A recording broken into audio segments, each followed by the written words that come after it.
പരിശുദ്ധാത്മാവേ സഹായക, നിരന്തരമെന്നെ സഹായിക്കണേ. നിത്യവും കൂടെ വസിക്കുന്നോനേ, അഭിഷേകത്തിൻ അഗ്നി നിറച്ചിടണേ.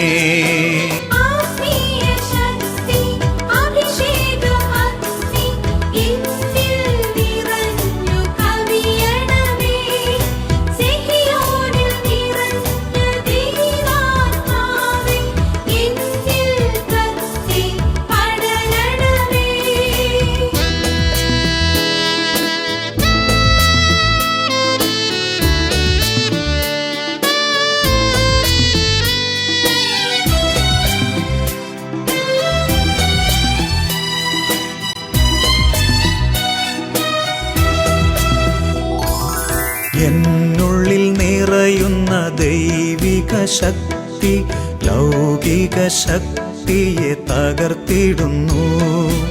എന്നുള്ളിൽ നിറയുന്ന ദൈവിക ശക്തി ലൗകിക ശക്തിയെ തകർത്തിടുന്നു. പാപനീതി ന്യായ ബോധ്യങ്ങൾ ഹൃത്തിൽ നിറച്ചെന്നെ അഭിഷേചിക്കൂ. പരിശുദ്ധാത്മാവേ സഹായക, നിരന്തരമെന്നെ സഹായിക്കണേ.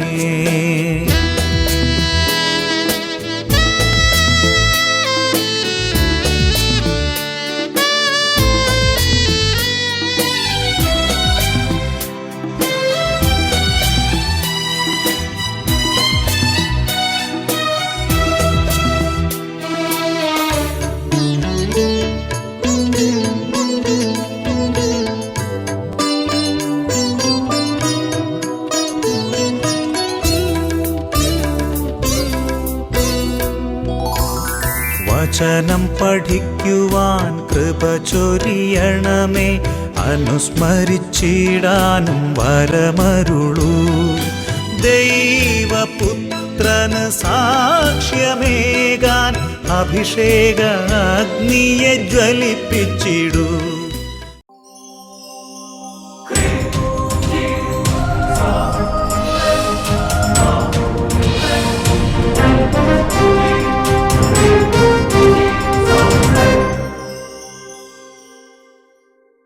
Hallelujah, hallelujah. യേശുവേ ആരാധന, യേശുവേ ആരാധന. ഷാലോം ചാനലിൻ്റെ എല്ലാ പ്രേക്ഷകർക്കും അഭിഷേകാഗ്നി ദൈവവചന ശുശ്രൂഷയിലേക്ക് യേശു ക്രിസ്തുവിൻ്റെ ധന്യനാമത്തിൽ സ്വാഗതം. Praise the Lord, praise the Lord. Hallelujah, hallelujah. ഇന്ന് ഈ ദൈവവചന ശുശ്രൂഷ നടന്നുകൊണ്ടിരിക്കുമ്പോൾ തന്നെ കുടുംബങ്ങളിലും വ്യക്തിപരമായ ജീവിതങ്ങളിലും ഒരുപാട് നാളുകളായി കണ്ണുനീരും വേദനയായിരിക്കുന്ന എല്ലാ തകർച്ചകളിലേക്കും കർത്താവിൻ്റെ അത്ഭുത ശക്തി നിറയട്ടെ എന്ന് ആദ്യം തന്നെ പ്രാർത്ഥിക്കുന്നു. ഒരമ്മച്ചി ഇതേപോലെ കണ്ണുനീരിട്ട് പ്രാർത്ഥിച്ചപ്പോൾ എങ്ങനെ കർത്താവ് ഇടപെട്ടു എന്ന് നമുക്ക് ശ്രദ്ധിക്കാം. അമ്മച്ചിയുടെ പേരെന്താ? പേര് മേരി ബേസിൽ. ആ, മേരി ചേച്ചി എവിടെന്നാ? വീട് എവിടെയാ? ഇടവക ഏതാ? പോണേക്കര. ഞാൻ ജനിച്ചു വളർന്നത് ഖത്തർക്കടവിൽ. ആ, ഖത്തർക്കടവിലെ ചേച്ചിയാണ്. എനിക്ക് ഞാൻ വലിവ് കൊണ്ട് ഒരു ദിവസം പോലും എനിക്ക് ഉറങ്ങാൻ പറ്റില്ല. അതേ സമയത്ത് അഭിഷേകാഗ്നി ഞാൻ തുടങ്ങിയ കാലം തുടങ്ങി കാണുകയാണ്. ഇപ്പം എനിക്ക് 4 വർഷമായിട്ട് വലിവില്ല. ഓർമ്മ വെച്ച നാള് തൊട്ട് വലിവ് അലട്ടിക്കൊണ്ടിരുന്ന ബുദ്ധിമുട്ടിച്ചിരുന്ന സഹോദരിയാണ് ഈ മേരി. ഇപ്പം എത്ര വയസ്സെത്രയായി? 63 വയസ്സായി. 63 വയസ്സായി. അപ്പോൾ ഇതിനിടയിൽ ഈ രോഗം ചികിത്സിച്ച് പലവിധം മാറ്റാൻ നോക്കിയിട്ട് മാറിയില്ല. ഈ രോഗം വരുമ്പോൾ എന്താ കുഴപ്പം? ഭയങ്കര വലിവായിരിക്കും. 4 ദിവസം 5 ദിവസം ഒന്നും ഒട്ടും ഉറങ്ങാൻ പറ്റാതെ ഇരിക്കും. വലിവ് വന്നാൽ പിന്നെ 4 ദിവസം 5 ദിവസം ഉറങ്ങാൻ പറ്റില്ല. രാത്രിക്ക് ഇങ്ങനെ വലിച്ചുകൊണ്ടേ ഇരിക്കുകയാണ്. ഒറ്റ ദിവസം എനിക്ക് വലിവില്ലാതെയും ഗുളിക കഴിക്കാതെയും ഞാൻ ഇരുന്നിട്ടില്ല എൻ്റെ ഓർമ്മയിൽ. ഓർമ്മ വെച്ച നാളെ തൊട്ട് അല്ലേ? അങ്ങനെ ഇരിക്കുമ്പോഴാണ് അഭിഷേകാഗ്നി ഷാലോം ചാനലിൽ കണ്ടു. തുടക്കം തൊട്ട് അമ്മച്ചിക്ക് അഭിഷേകാഗ്നി പ്രോഗ്രാം ഭയങ്കര ഇഷ്ടമായി. ഈ അഭിഷേകത്തിന്റെ സമയത്ത് എന്നെ സുഖപ്പെടുത്തണമേ എന്ന് പറഞ്ഞ് പ്രാർത്ഥിച്ചു അല്ലേ? അപ്പം അതിനകത്ത് ഓരോ ആളുകൾ സാക്ഷ്യം പറയുമ്പോൾ വിശ്വാസമായി. അല്ലേ? എന്നിട്ട് എൻ്റെ വലിവ് മാറുമെന്ന് വിശ്വസിച്ച് ഞങ്ങൾ പ്രാർത്ഥിച്ച്. അപ്പം എങ്ങനെയായി? മാറിപ്പോയി. ഇവിടെ വന്ന് ഞാൻ അച്ഛൻ ഒരു ദിവസം രോഗശാന്തി പ്രാർത്ഥനയിൽ അച്ഛൻ എൻ്റെ കൈ തലയിൽ വെച്ച് പ്രാർത്ഥിച്ചു. ഇവിടെ ഈ മറൈൻ ഡ്രൈവില്. അതെ. അപ്പം അച്ഛൻ പ്രാർത്ഥിച്ചു പോയി കഴിഞ്ഞിട്ടും എൻ്റെ കൈ, അച്ഛൻ്റെ കൈ എൻ്റെ തലയിൽ ഇരിക്കുന്നത് പോലെ തോന്നി. ദൈവമേ, അച്ഛനും തൊട്ട് വേഗം പോയി. പക്ഷെ ഈശോയ്ക്ക് മേരി ചേച്ചിയോട് വലിയ കരുണയുണ്ടായി. ആ കൈ കുറേ നേരം അവിടെ എടുത്ത് വെച്ച് ഞാനങ്ങോട്ട് പോയി. ഒരു കൈ തലയിൽ കുറേ നേരം ഇരിക്കണ മാതിരി അനുഭവം ഉണ്ടായി അല്ലേ? Price the Lord. പിന്നെ രോഗമില്ല. 4 വർഷമായി എനിക്ക് ഈ വലിവില്ല. പിന്നെ അതിനുശേഷം രോഗമില്ല. 4 വർഷമായി മരുന്നും വേണ്ട, രോഗമില്ല, സുഖമായിട്ട് ഉറങ്ങാം. ആസ്മയോ വലിവോ ഓർമ്മ വെച്ച നാൾ തൊട്ട് ഈ അമ്മച്ചിനെ അലട്ടിയിരുന്നതാണ്, മാറി അങ്ങോട്ട് പോയി. Price the Lord. ഹല്ലേലൂയ. കൈ ഉയർത്തി ശക്തിയോടെ കൈയടിച്ച് കർത്താവിനെ ആരാധിക്കാം.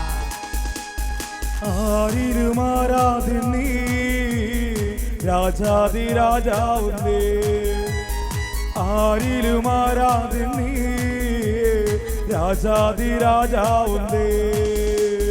പാടി പുകഴ്ത്തിടും ഞാൻ എല്ലാ നാളും നിൻ സ്തുതികൾ, പാടി പുകഴ്ത്തിടും ഞാൻ എല്ലാ നാളും നിൻ സ്തുതികൾ. ഹല്ലേലൂയ. ഹല്ലേലൂയ. പ്രിയപ്പെട്ട ദൈവമക്കളെ, ഈ നിമിഷങ്ങളിൽ എഴുന്നേറ്റ് നിന്ന് വളരെ തീഷ്ണതയോടും വിശ്വാസത്തോടും കൂടെ കർത്താവിൻ്റെ സന്നിധിയിൽ നമുക്ക് പ്രാർത്ഥിക്കാം. 2 കരങ്ങളും നന്നായിട്ട് ഉയർത്തി ഹൃദയം ദൈവത്തിങ്കിൽ അർപ്പിച്ച് വിശ്വാസത്തോടെ എല്ലാ ദൈവമക്കളും ജീവിക്കുന്ന കർത്താവിനെ ആരാധിക്കുന്നു. Hallelujah, hallelujah. യേശുവേ ആരാധന, യേശുവേ ആരാധന, യേശുവേ ആരാധന. കർത്താവേ, മഹത്വത്തിൻ്റെ രാജാവേ, കൃപയാൽ രക്ഷിക്കുന്നവനെ, കരുണ തോന്നി കുടുംബങ്ങളെ അനുഗ്രഹിക്കുന്നവനെ, ഞങ്ങൾ അങ്ങയെ ആരാധിക്കുന്നു. ഓ കർത്താവേ, അങ്ങയുടെ കരുണാർദ്രമായ സ്പർശനങ്ങൾ ഇപ്പോൾ നൽകണമേ. വിദ്യാർത്ഥിനികൾ അനുഗ്രഹിക്കണമേ. Hallelujah, hallelujah. യേശുവേ ആരാധന, യേശുവേ ആരാധന, യേശുവേ ആരാധന, യേശുവേ ആരാധന. Hallelujah, hallelujah. കർത്താവേ, വലിവ് രോഗനിമിത്തം കണ്ണുനീരൊഴുക്കുന്ന മക്കളെ ഇപ്പോൾ പ്രത്യേകം സമർപ്പിക്കുന്ന കർത്താവേ. ആസ്മ രോഗം, വലിവ്, ശ്വാസം മുട്ടൽ, ശ്വാസകോശ സംബന്ധമായ രോഗങ്ങൾ, ആമാശയ രോഗങ്ങൾ, അന്നനാളത്തിലുള്ള രോഗങ്ങൾ, ക്യാൻസർ രോഗങ്ങൾ, ഇങ്ങനെ നിരവധിയായ വ്യാധികളാലും രോഗപീഠകളാലും അലയുന്ന മക്കളെ പ്രത്യേകം സമർപ്പിക്കുന്നു കർത്താവേ. ഇന്ന് എൻ്റെ യേശു എന്നെ സുഖപ്പെടുത്തണം. വലിയ കണ്ണുനീരോടെ പ്രാർത്ഥിക്കുന്ന രോഗികളായ മക്കളെ പ്രത്യേകം സമർപ്പിക്കുന്നു. ഇപ്പോൾ അവിടുന്ന് സ്പർശിക്കണമേ കർത്താവേ, ഇപ്പോൾ അവിടുന്ന് സുഖപ്പെടുത്തണമേ കർത്താവേ, ഇപ്പോൾ അവിടുന്ന് ഇടപെടണമേ കർത്താവേ. കരങ്ങൾ ഉയർത്തി മക്കള് രോഗാവസ്ഥകൾ എല്ലാവരും ഉറക്കെ സ്തുതിക്കുന്നു. ഈ സമയം രോഗികളുടെ അരികിൽ നിൽക്കുന്നവർ ആ രോഗികളുടെ മേൽ കൈകൾ വെച്ച് സൗഖ്യം നിറയാൻ വേണ്ടി പ്രാർത്ഥിക്കുന്നു. യേശുവിന്റെ നാമത്തിൽ അത്ഭുതങ്ങൾ സംഭവിക്കട്ടെ, യേശുവിന്റെ നാമത്തിൽ അടയാളങ്ങൾ സംഭവിക്കട്ടെ. അത്ഭുതങ്ങളും അടയാളങ്ങളും യേശുവിന്റെ നാമത്തിൽ ഇപ്പോൾ കുടുംബങ്ങളിലേക്ക് വ്യാപരിക്കട്ടെ. Glory, glory, glory, glory, glory. Hallelujah, hallelujah, hallelujah. യേശുവേ, യേശുവേ, യേശുവിൻ right now Lord Jesus, heal everybody, oh Lord. Hallelujah, hallelujah, hallelujah. യേശുവിൻ തിരുനാമത്തിൽ, യേശുവിന്റെ അത്ഭുത നാമത്തിൽ ഈ സമൂഹം വിടുതലും സൗഖ്യവും സംഭവിക്കട്ടെ കർത്താവേ. രോഗികൾ രോഗക്കിടക്ക വിട്ട് ചാടി എഴുന്നേൽക്കട്ടെ.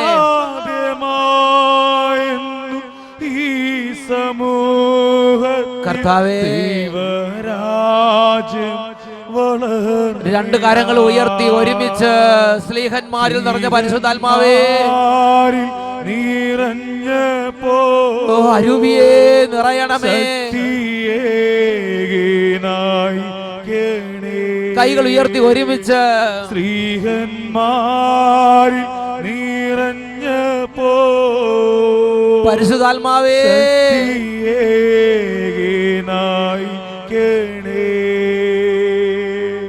ശക്തി പരിശുദ്ധാത്മാവേ, പരിശുദ്ധാത്മാവേ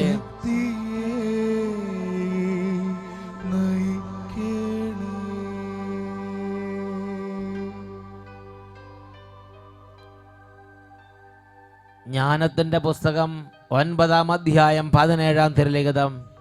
കർത്താവേ, അങ്ങ് ജ്ഞാനത്തെയും അങ്ങയുടെ പരിശുദ്ധാത്മാവിനെയും ഉന്നതങ്ങളിൽ നിന്ന് അയക്കുന്നില്ലെങ്കിൽ അങ്ങയുടെ ഹിതം ആരറിയും? അവിടുത്തെ പരിശുദ്ധാത്മാവിനെ അയക്കണമേ. അങ്ങയുടെ ഹിതം ഭൂവാസികളെ അവിടുന്ന് പഠിപ്പിക്കണമേ. ജ്ഞാനം നൽകി ഞങ്ങളുടെ അന്തരംഗത്തെ പ്രകാശിപ്പിക്കണമേ. കുഞ്ഞുങ്ങളെ പ്രത്യേകം അനുഗ്രഹിക്കണമേ.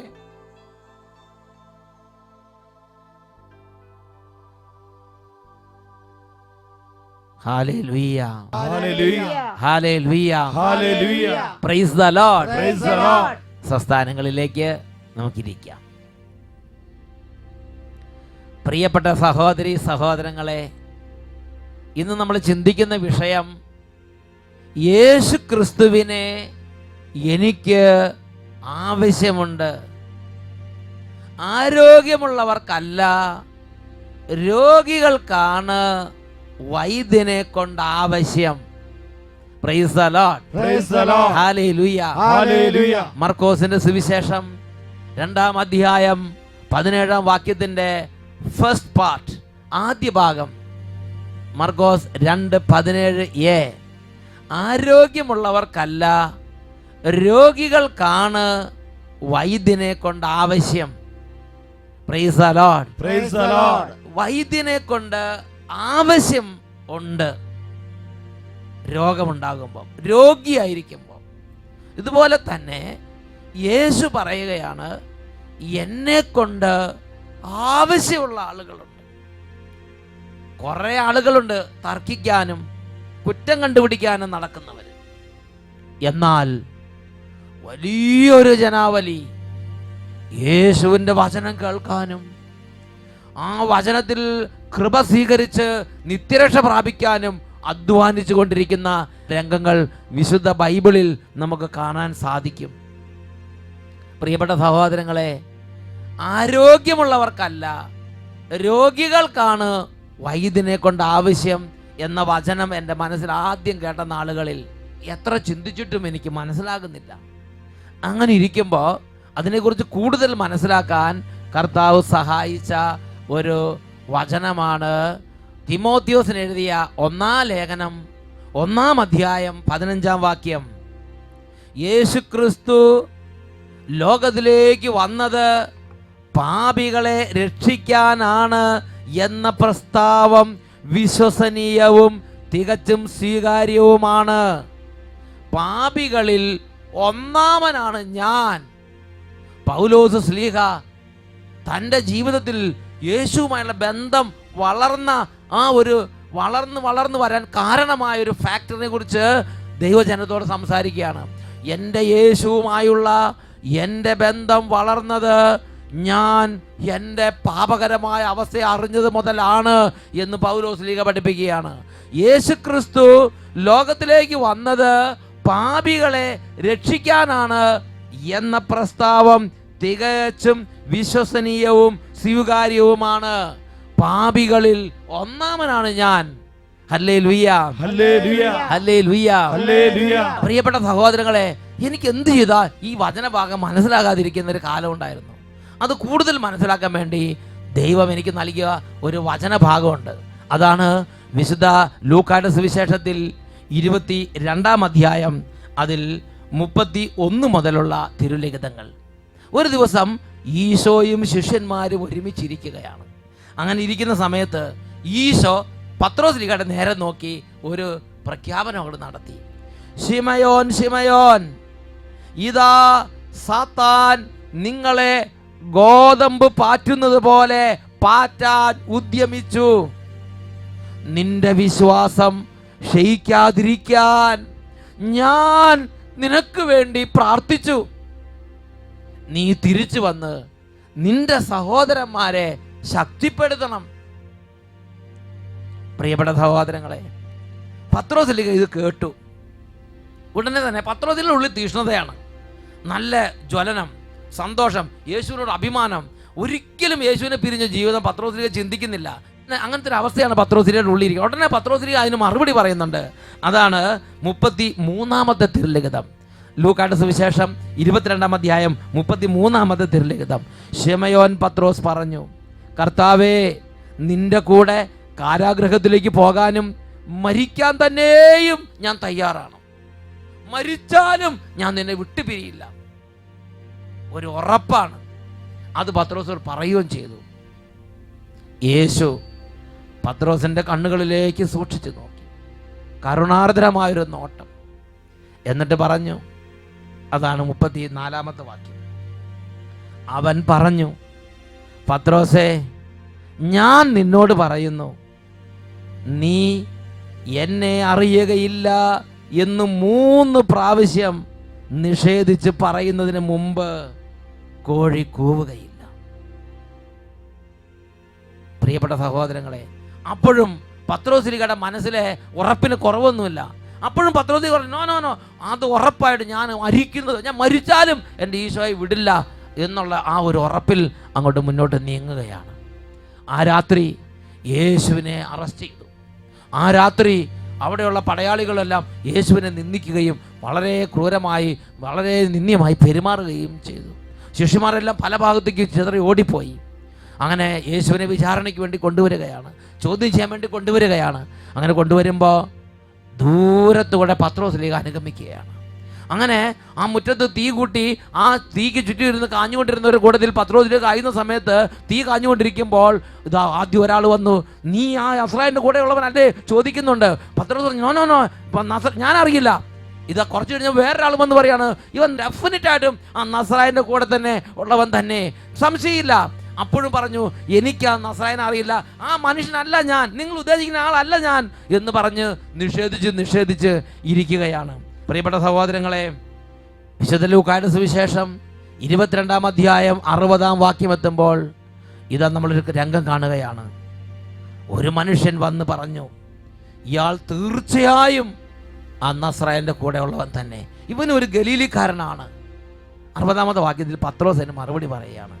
പത്രോസ് പറഞ്ഞു, മനുഷ്യ, നീ പറയണത് എന്താണെന്ന് എനിക്ക് അറിഞ്ഞുകൂടാ. കംപ്ലീറ്റ് ആയിട്ട് ഡിനൈ ചെയ്യാം. ഏത് നസറായൻ, എന്ത് നീ പറയണത് എന്താണെന്ന് എനിക്കറിയാൻ പാടില്ല. പൂർണ്ണമായും മനസ്സ് അങ്ങോട്ട് നിഷേധിക്കുക. ആ സമയത്ത് കോഴി കൂവി. ഇത് അവൻ പറഞ്ഞുകൊണ്ടിരിക്കുമ്പോൾ തന്നെ കോഴി കൂവി. കർത്താവ് പത്രോസിന്റെ നേരെ തിരിഞ്ഞ് അവനെ നോക്കി. ഇന്ന് കോഴി കൂവുന്നതിന് മുമ്പ് 3 പ്രാവശ്യം നീ എന്നെ നിഷേധിക്കും എന്ന് കർത്താവ് പറഞ്ഞ വചനം അപ്പോൾ പത്രോസ് ഓർമ്മിച്ചു. നോക്കുക, അവൻ അങ്ങനെ നിഷേധിച്ച് ആ മുറ്റത്ത് നിൽക്കുന്ന സമയത്ത് ഈ സ്വരം കേട്ട് യേശു ആ വിചാരണയ്ക്ക് കെട്ടിയിട്ടിരുന്ന സ്ഥലത്ത് നിന്ന് പത്രോസ്ലീഹയുടെ നേരെ ഒന്ന് നോക്കുകയാണ്. യേശു ക്രിസ്തുവിൻ്റെ ആ കടാക്ഷം, ആ നോട്ടം പത്രോസിൽ പതിഞ്ഞു. 62-ാമത്തെ വാക്യത്തിൽ വായിക്കുന്നത് ഇങ്ങനെയാണ്, അവൻ പുറത്തു പോയി മനം നൊന്ത് കരഞ്ഞു. അവൻ പുറത്തു പോയി മനം നൊന്ത് കരഞ്ഞു. ഒരുപക്ഷെ ജീവിതത്തിൽ ആദ്യമായിട്ടായിരിക്കാം ആ നിമിഷത്തിൽ ദൈവത്തിൻ്റെ പുതിയൊരു ഇടപെടൽ പത്രോസിലേക്ക് ലഭിക്കുന്നത്. അവൻ മനം നൊന്ത്, ഹൃദയം നൊന്ത് അവൻ കരയുകയാണ്. അവൻ്റെ ജീവിതത്തിൽ ഉറപ്പുണ്ടായിരുന്നു, ഞാൻ എന്തായാലും കർത്താവിനെ ഉപേക്ഷിക്കില്ല, ഞാൻ എന്തായാലും യേശുവിനെ വേർപിരിഞ്ഞൊരു ജീവിതം ഇല്ല, ഇനി കൂടെ പോകാനും മരിക്കാനും ഞാൻ തയ്യാറാ. ഇങ്ങനെയൊക്കെ ഒരു ഉറപ്പും ഒരു ശക്തിയും ഒരു തീരുമാനവും ഒരു ബലവും ഒക്കെ ആയിട്ട് പോയ ഒരു കാലമുണ്ട്. 24 മണിക്കൂർ പോലും തികഞ്ഞില്ല. അതിനു മുമ്പ് അവൻ വളരെ തകർന്ന അവസ്ഥയിലേക്ക് അധപ്പതിക്കുകയാണ്. യേശുവിനെ 100% നിഷേധിക്കുന്ന ആ അവസ്ഥയിലേക്ക് അധപ്പതിക്കുകയാണ്. അത് ഓർത്തിട്ട് സഹിക്കാൻ പറ്റുന്നില്ല. ഹൃദയം നൊന്ത് കരഞ്ഞു. പ്രിയപ്പെട്ട സഹോദരങ്ങളെ, നമ്മുടെ ഓരോരുത്തരുടെയും ജീവിതത്തിൽ ഈ 2 കാലഘട്ടമുണ്ട്. പത്രോസിന്റെ ജീവിതത്തിൽ ആദ്യത്തെ ഒരു കാലഘട്ടം ഉറപ്പും ശക്തിയും, അങ്ങനെ കർത്താവിനെ രക്ഷിക്കാൻ വേണ്ടി നടക്കുന്നൊരു കാലഘട്ടമുണ്ട്. എപ്പോഴും വാളുമൊക്കെ പിടിച്ച് കർത്താവിനെ രക്ഷിക്കാൻ വേണ്ടി നടക്കുക. പട്ടാൾക്കാർ വന്ന് വെട്ടാൻ നോക്കുന്നു. അതുപോലെ ഞാൻ എന്തായാലും പിരിയില്ല, അങ്ങനെ ഒരു ഉറപ്പും ഒരു പ്രത്യേക ഒരു നീക്കത്തിൻ്റെ കാലമാണത്. യേശുവിനെ രക്ഷിക്കാൻ നടക്കുന്ന, ദൈവത്തെ രക്ഷിക്കാൻ നടക്കുന്ന, ദൈവത്തിന് വേണ്ടി എല്ലാം ചെയ്യാൻ നടക്കുന്ന ഒരു കാലഘട്ടമുണ്ട്. എൻ്റെ ദൈവത്തിൻ്റെ രക്ഷ എനിക്ക് ആവശ്യമാണെന്ന് തിരിച്ചറിയാത്തൊരു കാലഘട്ടം. എന്നാൽ കുറച്ച് കഴിയുമ്പം കാലങ്ങൾ നീങ്ങി പത്രോസിലേക്ക് ഒരു തിരിച്ചറിവ് യേശു കൊടുത്തു. എനിക്ക് യേശുവിൻ്റെ രക്ഷ ആവശ്യമുണ്ട്. ഞാൻ യേശുവിനെ രക്ഷിക്കുകയല്ല ചെയ്യേണ്ടത്, എനിക്ക് യേശുവിൻ്റെ രക്ഷ ആവശ്യമുണ്ട് എന്നൊരു തിരിച്ചറിവ് പത്രോസിലേക്ക് യേശു കൊടുത്തു. അദ്ദേഹം ഹൃദയം നൊന്ത് കരഞ്ഞു, യേശുവേ യേശുവേ. അദ്ദേഹം ഹൃദയം നൊന്ത് വേദനിച്ച് നീറിപ്പടഞ്ഞ് യേശുവിൻ്റെ രക്ഷയ്ക്ക് വേണ്ടി യേശുവിനെ നാമം വിളിച്ച് കരഞ്ഞിട്ടുണ്ടാകും. യേശുവിന് കൂടെ നടക്കുന്ന സമയത്തൊന്നും അങ്ങനെ കരച്ചിലില്ല. അപ്പോൾ അപ്പം വിതരണം ചെയ്യുന്നു, അങ്ങോട്ട് ഓടുന്നു, കർത്താവേ കർത്താവേ നിനക്ക് കുരിശൊന്നും വേണ്ടെന്ന് യേശുവിനെ ഉപദേശിക്കുന്നു, യേശുവിനെ പ്രൊട്ടക്റ്റ് ചെയ്യുന്നു, യേശുവിനെ അപ്പോൾ വാങ്ങിക്കൊടുക്കുന്നു. ഇങ്ങനെയൊക്കെയുള്ളൊരു കാലമുണ്ട്. അത് കഴിഞ്ഞ് യേശു ആത്മാവ് രക്ഷപ്പെടാൻ ആഗ്രഹിച്ച് മറ്റൊരു കാലം അനുവദിച്ചു. യേശുവിൻ്റെ രക്ഷ എനിക്കാവശ്യമാണ്. പൊട്ടിക്കരഞ്ഞ് ഹൃദയം നൊന്ത് കരഞ്ഞ് യേശുവിനെ മുമ്പിൽ എളിമപ്പെടുന്ന, യേശുവിൻ്റെ നാമം വിളിക്കുന്ന ഒരനുഭവം. ഈ ഒരു അനുഭവം അല്ലേ പൗലോസ്ലീഹായും പറയണത്. പൗലോസ്ലീഹ ഒരു കാലത്ത് തീഷ്ണത കൊണ്ട് അങ്ങോട്ട് തീ പിടിച്ച് നടന്നൊരു കാലം. അതിനുശേഷം 1 തിമോത്തിയോസ് 1:15 പറയുകയാണ്, യേശു ക്രിസ്തു പാപികളെ രക്ഷിക്കാനാണ് വന്നത് എന്ന പ്രസ്താവം തികച്ചും വിശ്വസനീയവും സ്വീകാര്യവുമാണ്. പാപികളിൽ ഒന്നാമനാണ് ഞാൻ എന്ന് പറഞ്ഞാണ് പൗലോസ്ലീഹ കരയണത്. പ്രിയപ്പെട്ട ദൈവമക്കളെ, ഈ നിമിഷങ്ങളിൽ എഴുന്നേറ്റ് നിന്ന് നമുക്ക് പ്രാർത്ഥിക്കാം. നമ്മൾ ഓരോരുത്തരും നമ്മുടേതായ ഒരു ഗോപുരം, നമ്മുടേതായ ഒരു പ്രസ്ഥാനം, നമ്മുടേതായ ഒരു ആശയം, നമ്മുടേതായ ഒരു തത്വശാസ്ത്രം വെച്ച്, നമ്മുടേതായ ഒരു കാഴ്ചപ്പാട് വെച്ച് അതിൽ യേശുവിനെ അനുഗമിച്ചുകൊണ്ടിരിക്കുകയാണ്. അവിടുന്ന് മാറി ഇറങ്ങി കർത്താവിൻ്റെ പദാനുപദം പോകാൻ എളിമപ്പെട്ട് പൊട്ടിക്കരഞ്ഞ് നിലവിളിച്ച് നാമം വിളിച്ചപേക്ഷിച്ച് അനുഗമിക്കുന്ന ആ ഒരു ജീവിതത്തിലേക്ക് വേണ്ടി നമുക്ക് ഉണരാം. കർത്താവിന് മുമ്പിൽ ആരാധനയുടെ സമയത്ത് നമുക്ക് കണ്ണുനീരോടെ പ്രാർത്ഥിക്കാം.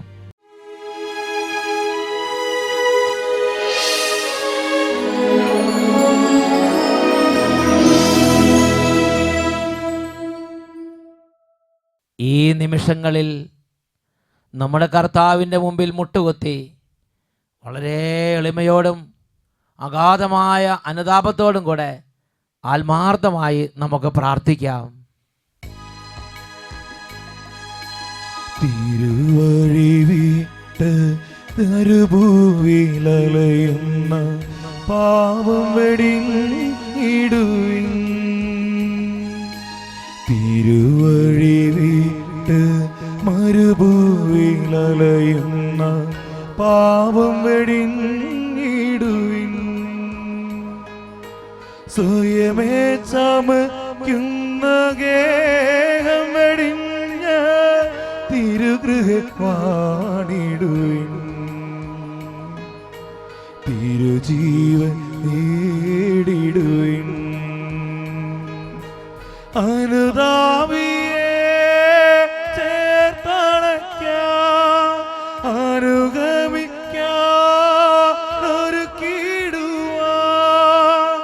ആത്മാവിനാൽ നിറച്ചിടുവാൻ ആഗതനായവൻ വിളിച്ചിടുന്നു. ആഗതനായവൻ വിളിച്ചിടുന്നു. രണ്ട് കരങ്ങളും നന്നായിട്ട് ഉയർത്തി ഈശോയിലേക്ക് നോക്കി എല്ലാ ദൈവമക്കളും യേശുവിനെ വിളിക്കുകയാണ്. യേശുവിനെ നാമം വിളിച്ചപേക്ഷിക്കുക. കരഞ്ഞു വിളിക്കുന്നു, രക്ഷയുടെ നാമത്തെ വിളിക്കുന്നു. യേശുവേ യേശുവേ യേശുവേ യേശുവേ യേശുവേ. രണ്ട് കരങ്ങൾ ഉയർത്തി ഉറക്കെ വിളിക്കുന്നു.